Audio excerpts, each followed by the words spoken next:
Let's talk about Boolean expressions. So we know that mathematical expressions such as 2 plus 3 or x plus y in parentheses multiplied by speed will give you back a number. By contrast, Boolean expressions will evaluate to either true or false. Now, recall from previous lessons that there are two Boolean literals, which is lowercase true and lowercase false. Know that these are case sensitive, so you cannot use true with a capital T, for example. Now, Boolean, the term Boolean comes from the name of a British mathematician, George Boole. Now, he was born a long time ago in 1815, and at that time in the US, Andrew Jackson would be fighting the British, and there'd only be 18 states in the US. Boole was had very little formal education. He only had primary school education and was largely self-taught. At 18, he was the main earner in his family. At 19, he had created his own school. At 29, he'd won a gold medal from the Royal Society in math.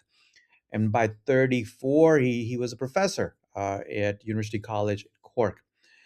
He created Boolean algebra, but died at the youngish age of 49 of pneumonia. Right? Now, George Boole's influence in computer science is huge. He basically gave us the fundamentals of digital logic and computer arithmetic that a lot of what we'll learn is based on. Now, the easiest way to create a Boolean expression is to compare two values. Right? There is an operator called the equality operator, which is equal to equal to. It can be used to compare two values. For example, in the following statement, we're comparing to 3, and we're outputting that.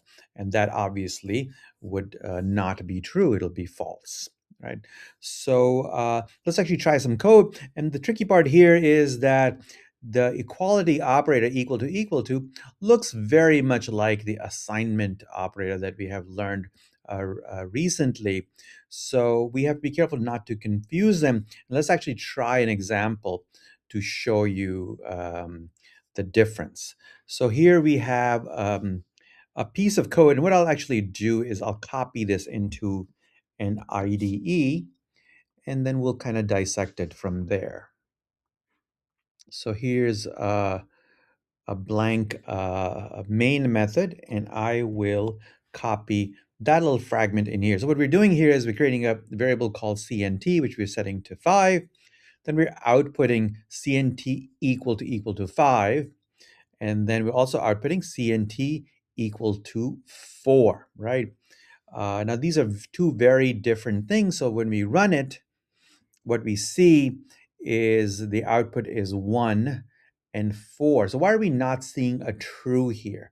And the reason is in C++, true is represented by a non-zero number, namely 1. So if we were to change this to, say, 4, um, what we will see is a 0, right? So 0 is false, and a non-zero, specifically 1, is equal to true. The second thing we see here is CNT equal to 4. This is an assignment statement. It gives you back a 4, which is kind of strange. And that is because this thing itself is an expression. Assignment is itself an expression that returns the value that is assigned. So in this case, what's being assigned is 4, and that's why you end up seeing 4 here. Going back, that is what I explained right here.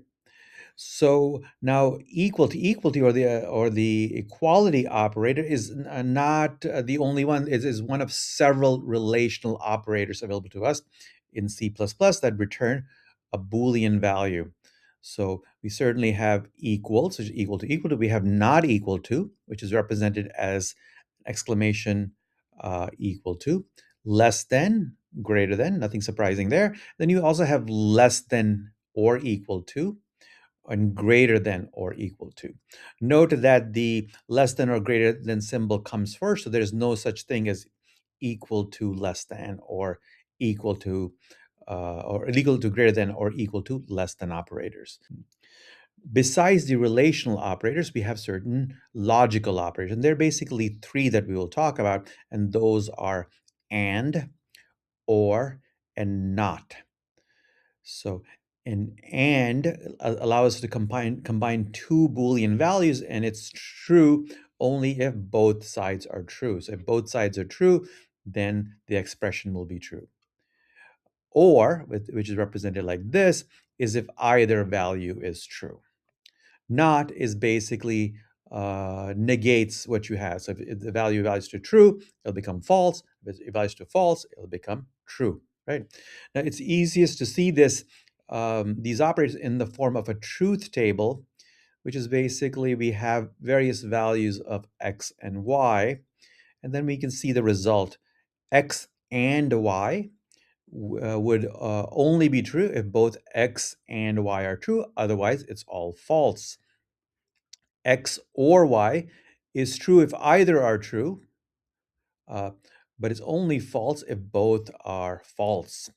Not x basically negates x, and not y basically negates y. Now let's talk a little bit more about Boolean expressions. Now let's consider a linear range that is described in words such as x is between 4 inclusive and 8 exclusive.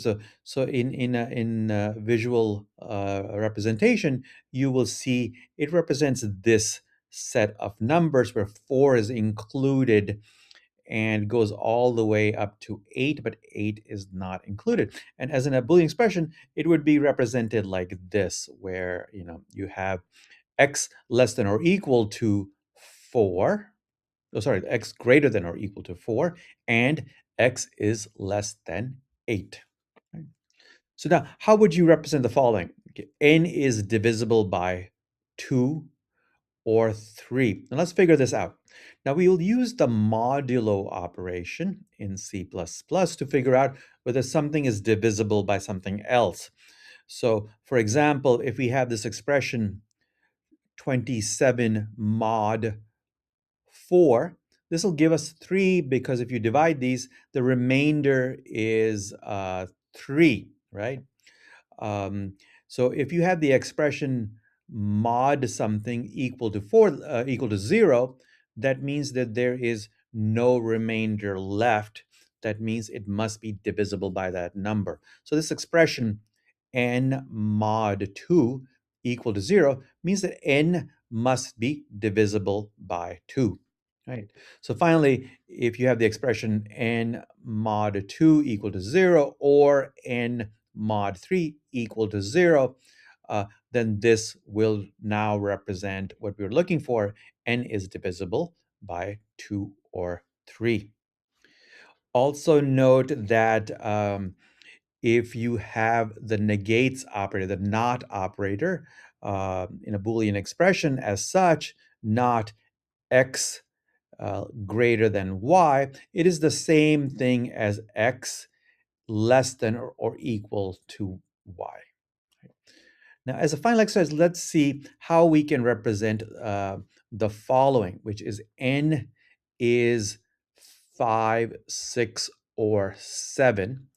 Note that we can't write this as n is equal to 5 or 6 or 7. That is not correct. It really should be uh, n is equal to 5, or n is equal to 6, or n is equal to 7. So that's been an introduction into Boolean expressions with C++.